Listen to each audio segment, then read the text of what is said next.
বিসমিল্লাহির রহমানির রহিম। তো গত ভিডিওতে আমরা এই ফুজালার কাহিনীটা শুনছিলাম। তো এ প্রসঙ্গে ফুজালা নিম্নরূপ কবিতা আবৃত্তি করেন। মহিলাটি আমাকে কথা বলতে ডাকলো। আমি বললাম, আল্লাহ ও ইসলাম তোমার আহ্বানে সাড়া দিতে নিষেধ করেন। তুমি যদি বিজয়ের দিন মুহাম্মদ ও তার বাহিনীকে দেখতে, সেদিন মূর্তিগুলো ভেঙ্গে চূর্ণ বিচূর্ণ করা হচ্ছিল, তাহলে দেখতে যে আল্লাহর দিন উদ্ভাসিত হয়ে উঠেছে এবং শিরক অন্ধকারে ঢাকা পড়ে গিয়েছে। আচ্ছা,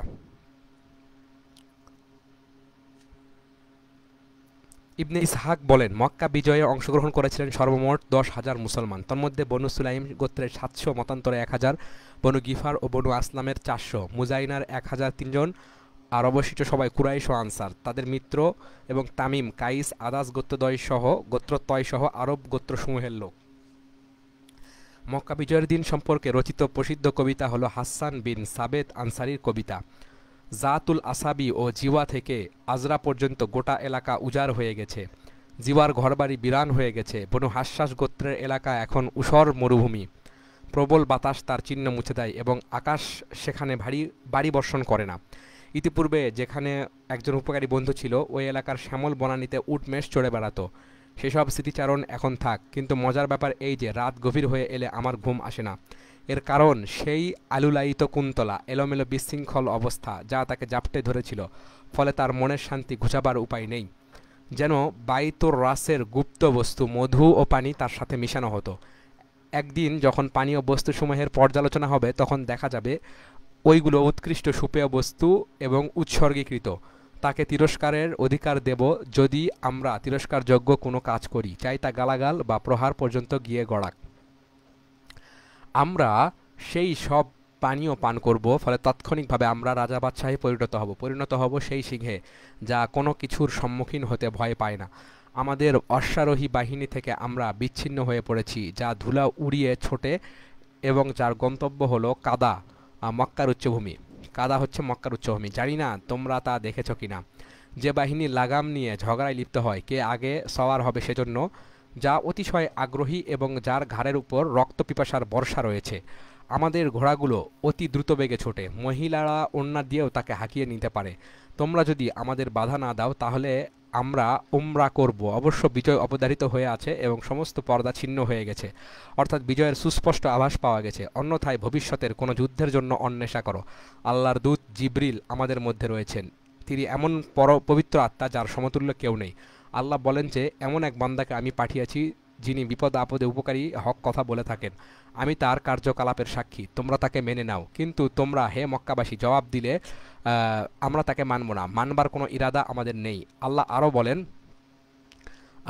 আমি আনসার বাহিনীকে পাঠিয়ে দিয়েছি, তাদের লক্ষ্য হলো যুদ্ধ। আমাদের প্রতিদিনই কিছু না কিছু মোকাবেলা করতে হয়, কখনো গালাগালি, কখনো যুদ্ধ, কখনো তিরস্কার।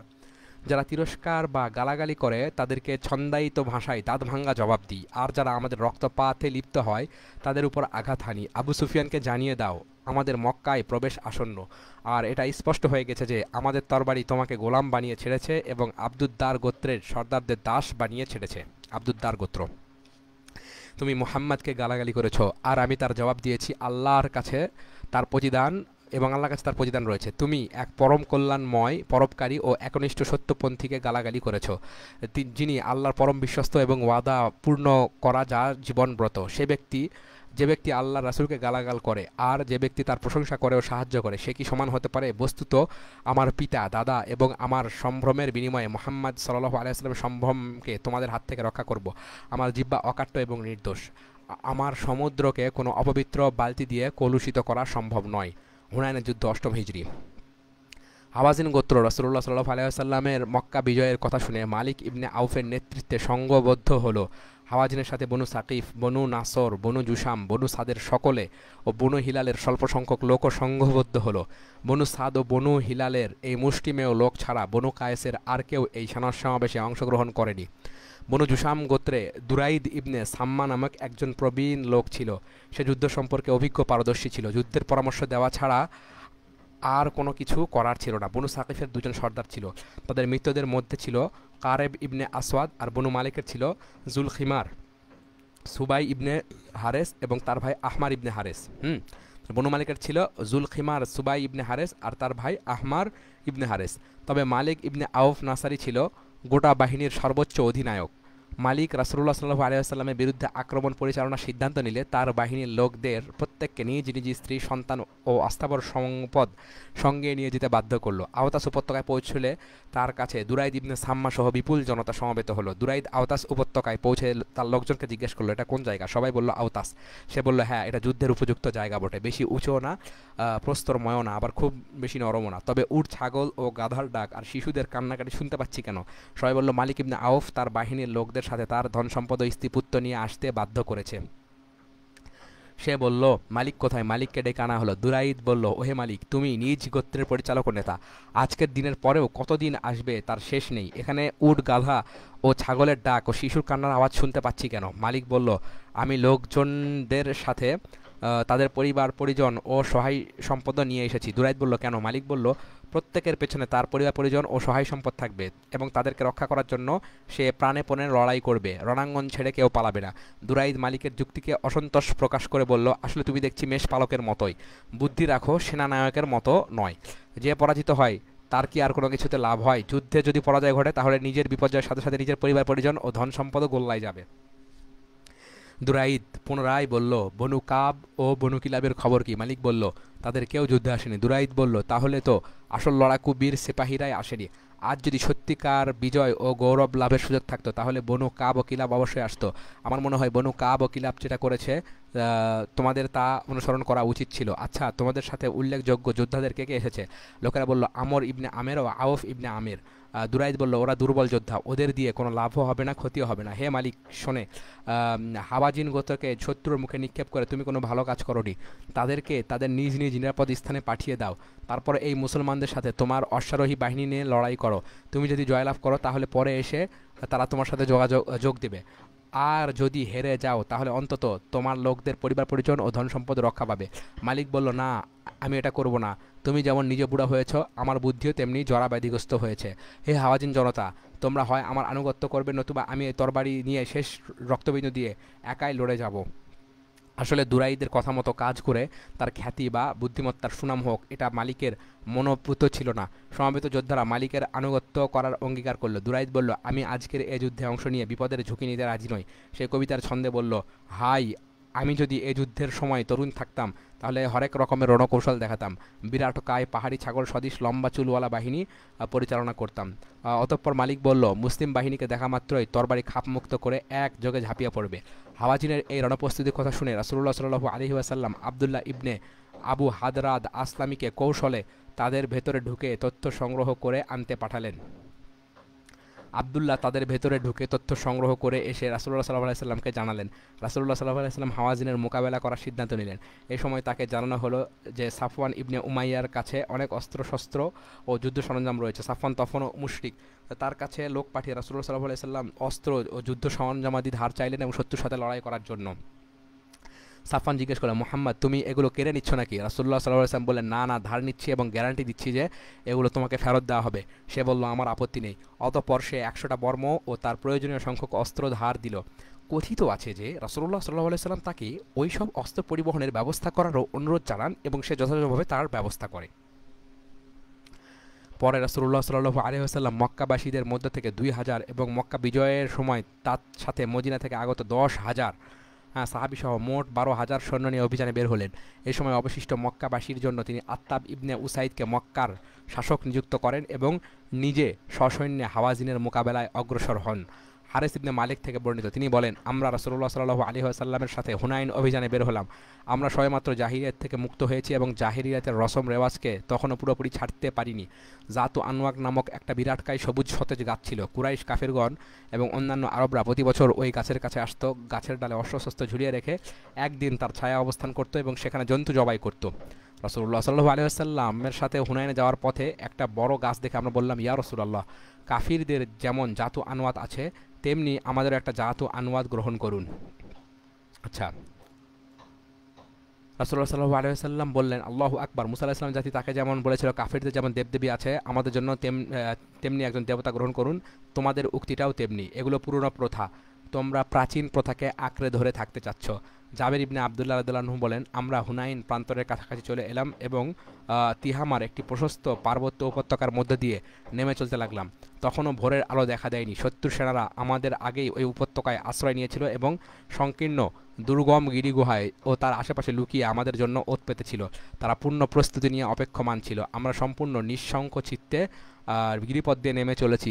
এই সময় হঠাৎ তারা একযোগে আমাদের উপর প্রচণ্ড হামলা চালালো। হামলার আকস্মিকতায় হতবুদ্ধি হয়ে আমাদের লোকেরা যে যেদিকে পারল উঠিপড়ি করে ছুটে পালাতে লাগলো এবং একজন আরেকজনের প্রতি কোনো ভ্রুক্ষেপই করলো না। কারো দিকে কারো বিন্দুমাত্র লক্ষ্য করার যেন ফুরসত নেই। রাসূলুল্লাহ সাল্লাল্লাহু আলাইহি সাল্লাম ডান দিকে সরিয়ে দাঁড়িয়ে বলতে লাগলেন, হে সৈনিকেরা, তোমরা কোথায় যাচ্ছ? আমার কাছে এসো। আমি আল্লাহর রাসূল, আমি আবদুল্লাহর পুত্র মুহাম্মদ। কিসের জন্য উটের উপর উট হুমড়ি খেয়ে পড়েছে? কিন্তু স্বল্প সংখ্যক মুহাজির, আনসার ও পরিবারভুক্ত লোক ছাড়া রাসূলুল্লাহ সাল্লাল্লাহু আলাইহি সাল্লামের কাছে কেউ থাকলো না। সবাই চলে গেল। ইবনে ইসহাক বলেন, মুসলিম বাহিনীর লোকেরা রণে ভঙ্গ দিয়ে পালিয়ে গেলে রাসূলুল্লাহ সাল্লাল্লাহু আলাইহি সাল্লামের কাছে অবস্থানকারী মক্কার কিছু পাষণ্ড প্রকৃতির লোক পরাজয় অবশ্যম্ভাবী মনে করে নানা রকম কথাবার্তা বলতে লাগলো। আবু সুফিয়ান ইবনে হারব বলল, সমুদ্রের উপকূল পর্যন্ত গেলেও এদের পরাজয় শেষ হবে না। লটারি, ভাগ্য গণনা ও জুয়া খেলার কাজে ব্যবহার্য তীর তখন আবু সুফিয়ানের কাছেই ছিল। জাবালা ইবনে হাম্বল জাবালা ইবনে হাম্বল চিৎকার করে বলল, আজ মুহাম্মাদের জাদুর ক্ষমতা শেষ হলো। সাইবা উসমান বলল, ওই দিন আমি স্থির করলাম যে মুহাম্মাদকে হত্যা করে কুরাইশদের সমস্ত খুনের বদলা নেব। এই সিদ্ধান্ত নিয়ে আমি যেই রাসূলুল্লাহ সাল্লাল্লাহু আলাইহি সাল্লামের নিকটবর্তী হয়েছি, অমনি কি একটা ভয়ঙ্কর বস্তু আমার সামনে এসে আড় হয়ে দাঁড়ালো, আর তা আমার মনকে আচ্ছন্ন করে ফেললো এবং তাকে আমরা হত্যা করতে পারলাম না। আমি উপলব্ধি করতে পারলাম যে তাকে আঘাত করা আমার সাধ্যাতীত। মক্কাবাসীদের একজন আমাকে জানিয়েছেন যে রাসূলুল্লাহ সাল্লাল্লাহু আলাইহি ওয়াসাল্লাম হুনাইনের পথে মক্কা ত্যাগ করার পরপরই আল্লাহ সৈনিকদের বিপুল সংখ্যা দেখে তিনি বলেছিলেন, আজকে যাই হোক, সংখ্যা স্বল্পতার কারণে আমরা পরাজয় বরণ করব না। আব্বাস ইবনে আব্দুল মুত্তালিব বলেন, আমি রাসূলুল্লাহ সাল্লাল্লাহু আলাইহি সাল্লামের সাথে তার সাদা খচ্চরটির লাগাম ধরে বসেছিলাম। আমি খুব মোটাসোটা ও বুলন্দ কণ্ঠের অধিকারী ছিলাম। ভীত সন্ত্রস্ত হয়ে মুসলিম সৈনিকদের ঊর্ধ্বশ্বাসে ছুটতে দেখে রাসূলুল্লাহ সাল্লাল্লাহু আলাইহি সাল্লাম বললেন, হে লোকেরা, আমি তোমাদের কারো প্রতি ফিরে তাকাতে দেখছি না। রাসূলুল্লাহ সাল্লাল্লাহু আলাইহি সাল্লাম আমাকে বললেন, আব্বাস, চিৎকার করে এভাবে ডাক দাও, হে আনসারগণ ও হে বাবুল বৃক্ষের নিচে অঙ্গীকার দাতাগণ। আমি আদেশ অনুসারে ডাকতে লাগলে প্রত্যেকে লাব্বাইক বলে সাড়া দিতে লাগলো। এই সময় অশ্বারোহী সাহাবীদের কেউ কেউ ছুটন্ত ও পলায়নরত উটের গতি ফিরাতে ব্যর্থ হয়ে বর্ম দিয়ে তার স্কন্ধে আঘাত করেন। তাতেও ফিরাতে না পেরে অস্ত্র নিয়ে উট থেকে নেমে আসেন এবং উটকে ছেড়ে দেন। অতঃপর যেদিক থেকে আওয়াজ আসছে সেদিকে এগিয়ে যান এবং রাসূলুল্লাহ সাল্লাল্লাহু আলাইহি ওয়াসাল্লামের নিকট পৌঁছে যান। এভাবে 100 জনের মতো সাহাবী জমায়েত হয়ে শত্রুর বিরুদ্ধে দাঁড়ালেন এবং তুমুল যুদ্ধে লিপ্ত হলেন। প্রথমে হে আনসারগণ বলে ডাকা হতে থাকে, পরে শুধু হে খাজরাজ বলে ডাকা শুরু হয়, কেননা খাজরাজ রণাঙ্গনে দৃঢ়চিত্ত বলে আরবদের কাছে সুপরিচিত ছিল। অতঃপর রাসূলুল্লাহ সাল্লাল্লাহু আলাইহি সাল্লাম খাজরাজের বাহিনী নিয়ে এগুতে থাকেন। তারপর রণাঙ্গনের দিকে তাকিয়ে দেখেন প্রচণ্ড সংঘর্ষ চলছে। তা দেখে বললেন, এবার রণাঙ্গন উত্তপ্ত হয়ে উঠেছে। জাবির ইবনে আব্দুল্লাহ রাদিয়াল্লাহু আনহু বলেন, হাওয়াজিন গোত্রীয় সেনাপতি উটের উপর সওয়ার হয়ে লড়াই করছিল। এই সময় আলী ইবনে আবু তালেব রাদিয়াল্লাহু আনহু ও জনৈক আনসার তার দিকে ধেয়ে গেলেন এবং তার উটের পায়ে আঘাত করলেন। উট পিছনে ভর করে বসে পড়ল। তখন আনসারি সেনাপতিকে আঘাত করে হাঁটুর নিচ থেকে তার পা কেটে ফেললেন। সে তৎক্ষণাৎ নিচে পড়ে গেল। এই সময় যুদ্ধ ভয়ঙ্কর রূপ ধারণ করল এবং এর গতি সম্পূর্ণ পাল্টে গেল। মুসলমানগণ পরাজয়ের অবস্থা থেকে বিজয়ের দিকে এগিয়ে গেলেন এবং রাসূলুল্লাহ সাল্লাল্লাহু আলাইহি সাল্লামের সামনে সারিবদ্ধ যুদ্ধবন্দী না আসা পর্যন্ত তা শেষ হলো না। রাসূলুল্লাহ সাল্লাল্লাহু আলাইহি সাল্লাম আবু সুফিয়ান ইবনে হারেস ইবনে আব্দুল মুত্তালিবের দিকে তাকালেন। সেদিন অত্যন্ত দৃঢ়তার সাথে যুদ্ধ করলেন। তিনি ছিলেন নিষ্ঠাবান মুসলিম। রাসূলুল্লাহ সাল্লাল্লাহু আলাইহি সাল্লাম দেখলেন তিনি তার খচ্চরের লাগাম ধরে রেখেছেন। তা দেখে তিনি জিজ্ঞেস করলেন, তুমি কে? তিনি জবাব দিলেন, ইয়া রাসূলুল্লাহ, আমি আপনার ভাই। আব্দুল্লাহ ইবনে আবু বকর বর্ণনা করেন, রাসূলুল্লাহ সাল্লাল্লাহু আলাইহি ওয়াসাল্লাম প্রান্তরের একদিকে উম্মে সুলাইম বিনতে মিলহানকে তার স্বামী আবু তালহার সাথে দেখতে পেলেন। তিনি কোমরপেট থেকে একটা চাদর জড়িয়ে রেখেছেন। পুত্র আব্দুল্লাহ ইবনে আবু তালহা তখন তার গর্ভে। আবু তালহার উট তার সাথে রয়েছে এবং উট ছুটে যাবে এই ভয়ে তার নাকের চুলের রশি শক্ত করে ধরে রেখেছেন। রাসূলুল্লাহ সাল্লাল্লাহু আলাইহি ওয়াসাল্লাম বললেন, উম্মে সুলাইম নাকি? তিনি বললেন, হ্যাঁ, হে আল্লাহর রাসূল, আমার পিতামাতা আপনার জন্য কুরবান হোক। আপনি যেভাবে হামলাকারী শত্রুদেরকে হত্যা করেছেন, সেভাবে যারা আপনাকে ছেড়ে পালিয়ে যায় তাদেরকেও হত্যা করুন, কেননা তারা হত্যার যোগ্য। রাসূলুল্লাহ সাল্লাল্লাহু আলাইহি ওয়াসাল্লাম বললেন, হে উম্মে সুলাইম, এই জন্য কি আল্লাহ যথেষ্ট নন? তখন উম্মে সুলাইমের কাছে একটা খঞ্জর ছিল। আবু তালহা বললেন, হে উম্মে সুলাইম, খঞ্জর কি জন্য? উম্মে সুলাইম বললেন, এটা রেখেছি এজন্য যে কোনো মুশরিক আমার দিকে এগিয়ে আসতে দুঃসাহস দেখালে এটা দ্বারা তার পেট ফেরে ফেলবো। আবু তালহা বলেন, ইয়া রাসূলুল্লাহ, চোখের ব্যাধি নিয়েও উম্মে সুলাইম কি বলেছে শুনেছেন? আবু কাতাদা রাদিয়াল্লাহু আনহু বর্ণনা করেন, হুনাইন যুদ্ধের দিন আমি দেখলাম একজন মুশরিক ও একজন মুসলমান পরস্পরের সাথে যুদ্ধছে। এই সময় একজন মুশরিক ওই মুশরিককে সাহায্যের জন্য এগিয়ে এলো। তখন আমি তার উপর আক্রমণ চালিয়ে তরবারির আঘাতে তার হাত কেটে ফেললাম। আর হাত দিয়ে সে আমাকে জাপটে ধরল। সে আমাকে কিছুতেই ছাড়ছিল না, বরং মেরে ফেলার উপক্রম করেছিল। কিছুক্ষণের মধ্যেই সে অধিক রক্তপাতে দুর্বল হয়ে না পড়লে সে আমাকে মেরেই ফেলতো। সে পড়ে গেলে আমি তাকে হত্যা করলাম। অতঃপর চারদিকে যে যুদ্ধ চলছিল সেজন্য তার দিকে আমি ভ্রুক্ষেপ করতে পারিনি। এই সময় জনক মক্কাবাসী এসে তার জিনিসপত্র ছিনিয়ে নিল। যুদ্ধ থেমে যাওয়ার পর রাসূলুল্লাহ সাল্লাল্লাহু আলাইহি সাল্লাম বললেন, যে ব্যক্তি কাউকে হত্যা করবে তার যাবতীয় জিনিস হত্যাকারী পাবে। আমি বললাম, ইয়া রাসূলুল্লাহ, আমি একজনকে হত্যা করেছি, তার অনেক জিনিসপত্র ছিল। পরে যুদ্ধের প্রচণ্ডতায় আমি আর তার দিকে লক্ষ্য করতে পারিনি। তার জিনিসপত্র কে নিয়েছে জানি না। মক্কাবাসী একজন বলল, ইয়া রাসূলুল্লাহ, আবু কাতাদার কথা সত্য। ওই নিহত ব্যক্তির যাবতীয় জিনিসপত্র আমার কাছে রয়েছে। এগুলোর ব্যাপারে ওকে আমার সাথে আপোস করিয়ে দিন। আবু বকর সিদ্দিক রাদিয়াল্লাহু আনহু বললেন, আল্লাহর কসম, এই জিনিসপত্রের ব্যাপারে আপোস চলবে না। তুমি আল্লাহর এক সিংহের কাছে মতলব সিদ্ধ করতে এসেছো যে আল্লাহর দিনের জন্য লড়াই করে, আর তুমি কিনা তার যুদ্ধলব্ধ জিনিসে ভাগ বসাতে চাও। রাসূলুল্লাহ সাল্লাল্লাহু আলাইহি ওয়াসাল্লাম বললেন, আবু বকর ঠিকই বলেছে, তুমি আবু কাতাদাকে জিনিসগুলো ফিরিয়ে দাও। আবু কাতাদা বললেন, অতঃপর আমি ওই সব জিনিসপত্র সেই মক্কাবাসী লোকটির কাছ থেকে আদায় করে বিক্রি করলাম, আর তার মূল্যে দিয়ে ছোট একটা খেজুরের বাগান কিনলাম। এটাই ছিল আমার জীবনে আমার মালিকানাভুক্ত প্রথম সম্পদ। ইবনে ইসহাক বলেন, হাওয়াজিনরা পরাজিত হওয়ার পর হিসাব নিয়ে দেখতে পেল যে সাকিফের বনু মালিক গোত্রেই সর্বাধিক প্রাণহানি ঘটেছে। এ গোত্রের ৭০ জন লোক যুদ্ধে প্রাণ হারিয়েছে। নিহতদের মধ্যে উল্লেখযোগ্য ছিল উসমান ইবনে আবদুল্লাহ ইবনে রবিয়া ইবনে হারেস ইবনে হাবিব। এ গোত্রের সেনাপতি ছিল জুল খিমার। আচ্ছা, সে নিহত হলে উসমান ইবনে আবদুল্লাহ সেনাপতি হয় এবং সেও নিহত হয়। এই যুদ্ধে মুশরিকদের শোচনীয় পরাজয় ঘটার পর তারা মালিক ইবনে আউফ সহ তায়েফ চলে যায়। এদের কিছু সৈন্য আওতাসে শিবির স্থাপন করে এবং অবস্থান করতে থাকে। আর কিছু সংখ্যক নাখলার দিকে চলে যায়। নাখলার দিকে যারা গিয়েছিল তাদের মধ্যে সাকিফের বনু গিয়ারা উপগোত্র ছাড়া আর কেউ ছিল না। রাসূলুল্লাহ সাল্লাল্লাহু আলাইহি ওয়াসাল্লামের সৈন্যরা তাদের পিছু ধাওয়া করলো। পার্বত্য অঞ্চলের দিকে যারা গেল তাদের ধাওয়া করলো না। মুশরিক বাহিনীর যে অংশটি আওতাসের দিকে যায় তাদের পিছু ধাওয়া করার জন্য রাসূলুল্লাহ সাল্লাল্লাহু আলাইহি ওয়াসাল্লাম আবু আমের আশআরীকে পাঠান। সেখানে তিনি কিছু পরাজিত সৈন্যকে যুদ্ধের চ্যালেঞ্জ দেন। একটি তীরে বিদ্ধ হয়ে আবু আমের আশারি শাহাদত বরণ করেন। অতঃপর তার চাচাতো ভাই আবু মুসা আশারি সেনাপতির দায়িত্ব গ্রহণ করেন। তিনি যুদ্ধ পরিচালনা করে বিজয় লাভ করেন এবং মুশরিকরা পরাজিত হয়। পরাজয়ের মুখে মালিক ইবনে আওফ স্বগোত্রীয় একদল অশ্বারোহী নিয়ে দুই পাহাড়ের মধ্যবর্তী এক উপত্যকায় অবস্থান করেন। তাদেরকে তিনি বললেন, দুর্বল লোকেরা চলে যাক, অতঃপর শক্তিশালী লোকেরা আসবে, ততক্ষণ তোমরা এখানে অপেক্ষা করো। দুর্বল পরাজিত সৈন্যরা চলে যাওয়া পর্যন্ত সে সেখানে অবস্থান করলো। খালিদ বিন ওয়ালিদ এক মহিলাকে হত্যা করেন। তার লাশের কাছে উপস্থিত হয়ে রাসূলুল্লাহ সাল্লাল্লাহু আলাইহি ওয়াসাল্লাম বিপুল লোক সমাগম দেখতে পান। তিনি জিজ্ঞাসা করেন, এখানে কি হয়েছে? সকালে বলল, খালিদ বিন ওয়ালিদ এক মহিলাকে হত্যা করেছেন। রাসূলুল্লাহ সাল্লাল্লাহু আলাইহি ওয়াসাল্লাম তার এক সহচরকে বললেন, খালিদের সাথে গিয়ে দেখা করো এবং বলো, রাসূলুল্লাহ সাল্লাল্লাহু আলাইহি ওয়াসাল্লাম তোমাকে শিশু, মহিলা অথবা দিন মজুর ও দাস দাসীকে হত্যা করতে নিষেধ করেছেন। রাসূলুল্লাহ সাল্লাল্লাহু আলাইহি ওয়াসাল্লাম সেদিন বলেছিলেন, বনু সাদ ইবনে বকরের বিজাতকে যদি পাও তবে তাকে পালাতে দিও না। সে একটা বড় অপরাধ করেছিল। মুসলমান তাকে গ্রেফতার করতে সক্ষম হন এবং তাকে সপরিবারে রাসূলুল্লাহ সাল্লাল্লাহু আলাইহি ওয়াসাল্লামের নিকট ফিরিয়ে নিয়ে আসেন। তাদের সাথে তারা রাসূলুল্লাহ সাল্লাল্লাহু আলাইহি ওয়াসাল্লামের দুধ বোন শাইমা বিনতে হারিসকেও নিয়ে আসেন। প্রতিমধ্যে তার সাথে কিছু রূঢ় ব্যবহার করা হয়। তখন সে বলল, ইয়া রাসূলুল্লাহ, আমি আপনার দুধ বোন। তিনি বললেন, তার প্রমাণ কি? সে বলল, যখন আমি আপনাকে আমার উরুর উপর তুলেছিলাম তখন আপনি আমার পিঠে একটি কামড় দিয়েছিলেন, সেই চিহ্নটি এখনও আছে। রাসূলুল্লাহ সাল্লাল্লাহু আলাইহি সাল্লাম কামড়ের চিহ্নটি দেখে চিনতে পারলেন। তিনি নিজের চাদর বিছিয়ে তাকে সসম্মানে বসতে দিলেন এবং বললেন, তুমি যদি আমার কাছে থাকা পছন্দ করো তাহলে সসম্মানে থাকতে পারো, আর যদি পছন্দ করো যে তোমাকে কিছু উপঢৌকন দিই এবং তুমি নিজ গোত্রে ফিরে যাবে তাহলে তাও করতে পারো। সে বলল, আমাকে যা দিতে চান তা দিয়ে আমার গোত্রের কাছে ফেরত পাঠিয়ে দিন। রাসূলুল্লাহ সাল্লাল্লাহু আলাইহি সাল্লাম তাকে অনেক কিছু দিয়ে তার কওমের কাছে পাঠিয়ে দিলেন। বনু সাদের বর্ণনা অনুসারে তিনি তাকে মাকহুল নামক একটি দাস এবং আরেকটি দাসী উপঢৌকন দিয়ে বিদায় দিলেন। শাইমা পরে ওই দাস দাসীকে পরস্পরের সাথে বিয়ে দেন এবং তাদের বংশধারা বহুদিন পর্যন্ত তাদের মধ্যে চলতে থাকে। ইবনে হিশাম বলেন, আল্লাহ তাআলা হুনাইন যুদ্ধ সম্পর্কে কয়েকটি আয়াত নাজিল করেন।